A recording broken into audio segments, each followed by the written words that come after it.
ზოოპარკი თბილისელი ბავშვების საყვარელი დასასვენებელი ადგილია. Ამ რამდენიმე ხნის წინ ზოოპარკის მიმდებარე ტერიტორიაზე დაწყებული ესტაკადის მშენებლობის გამო გავრცელდა ხმები, რომ ზოოპარკი თბილისის ზღვაზე გადააქვთ. არა, ჩვენ ამას ჯერჯერობით არ ვადასტურებთ, იმიტომ რომ ოფიციალურად ჩვენ არანაირი, ასე ვთქვათ, შეტყობინება ან ინფორმაცია წერილობითი სახით ამასთან დაკავშირებით არ მოგვსვლია და ჩვენ ამ ინფორმაციას არ ვადასტურებთ. თუ ზოოპარკი არ გადააქვთ, მაშინ ჩდება შეკითხვა, არის თუ არა შესაძლებელი ჩქაროსნული ავტობანის და ზოოპარკის თანაარსებობა და რამდენად შეესაბამება დღეს არსებული პირობები ევროპაში ცხოველების შენახვისთვის დაწესებულ სტანდარტებს. ზოოპარკი დაარსდა 1927 წელს. ეს ადგილი იყო ფაქტიურად თბილისის გარეუბანი. მაშინ ეს, რა თქმა უნდა, აკმაყოფილებდა, მაგრამ დღევანდელ დღეს, როცა ქალაქი გაიზარდა და ჩვენი ზოოპარკი ქალაქის ცენტრში მოექცა, ეს მის სტანდარტებს და თქვენ მოგეხსენებათ, ზოოპარკი ეს არის ცოცხალი ცხოველების კოლექცია, ნამდვილად ცხოველებისთვის ეს ადგილი თანამედროვე სტანდარტებს არ აკმაყოფილებს. თბილისის ზოოპარკში ალბათ ბევრ რამე შევცვლიდი და მეც ვინატრებდი, რომ ყოფილიყო ისეთი ზოოპარკი, როგორც ევროპის დიდ ქალაქებს აქვს და ყოფილიყო ისეთი მასშტაბური და ისეთი კარგი, მაგრამ ამ ბოლო პერიოდში თბილისის ზოოპარკს დაეთყო ხელი და ბევრად უკეთესია ეხლა, ვიდრე იყო ადრე. პირობებითაც, ცხოველების რაოდენობითაც, უფრო მეტი ეგზოტიკური ცხოველია. მათი მოვლის და შენახვის პირობები ბევრად არის გაუმჯობესებული, ისე რომ კარგია, უკეთესი და ალბათ ესეთიც გვექნება. გაქვთ თუ არა ინფორმაცია ზოოპარკის გადასვლასთან შესახებ? არ ვიცი, სულ არის ხოლმე ესეთი მოარული, ესეთი ხმები, რომ თითქოს ზოოპარკი გადადის ლისის ტბაზე, მერე თითქოს სხვაგან.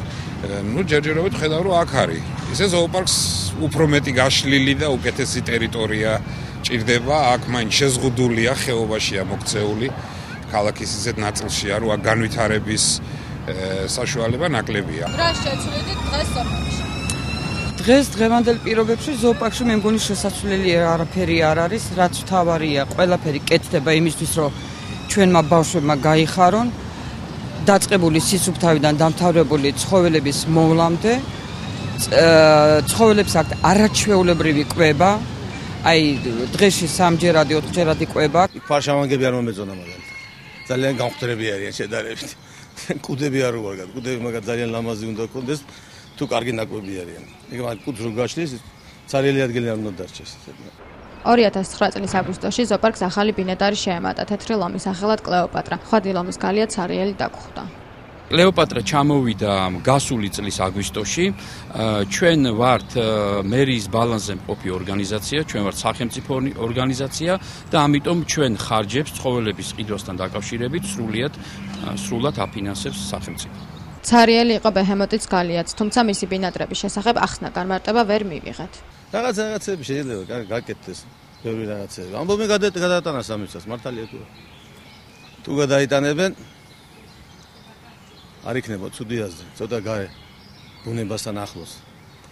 გარეუბანში სადაც უფრო ხაერიც უფრო უკეთესია და ფრინველების და ცხოველების უკეთეს პირობები იქნება. შუა ქალაქია.